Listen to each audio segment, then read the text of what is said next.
কি করো? হিসেব মেলাচ্ছি। কিসের হিসাব? এই যে জানুয়ারি মাস আসলো আর আমার বাড়িওয়ালা বাসা ভাড়া বাড়িয়ে দিয়েছে। তুমি এই বাসায় কবে উঠেছো? এই তো 6 মাস। কিন্তু আইন অনুযায়ী তো ভাড়া ঠিক করে বাসায় ওঠার 6 মাসের মধ্যে ভাড়া বাড়াতে পারে না। তুমি কি বাসা ভাড়া নিয়ে ডিএনসিসির নতুন নির্দেশিকার কথা বলছো? না, সেই নির্দেশিকা তো আছেই। আমি বাড়ি ভাড়া নিয়ন্ত্রণ আইন 1991 এর কথা বলছি।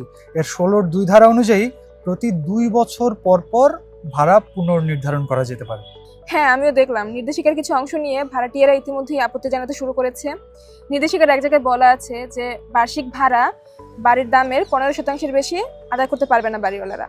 এই যেমন ধরো 50 লাখ টাকার একটা বাসার ভাড়া মাসে সর্বোচ্চ 62,500 টাকার বেশি হতে পারবে না।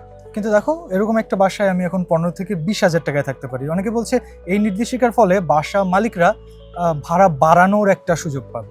একদম ঠিক। এর আগে বাড়ি ভাড়া নিয়ন্ত্রণ আইনের 15 ধারাতেও কিন্তু 15% নিয়মটি রাখা হয়েছিল এবং তখনও এটা নিয়ে আপত্তি উঠেছিল। 2019 সালে এটা আদালতে চ্যালেঞ্জ করা হয় এই ধারা, এবং যা এখন শুনানির পর্যায়ে আছে। তার মানে এই আইন কখনো জোরালোভাবে প্রয়োগই করা হয়নি, বিধিমালাও হয়নি। আবার আইনে বলা যে বাড়ি ভাড়া নিয়ন্ত্রক নিয়োগ করার কথা ছিল সরকারের, সেটাও করা হয়নি।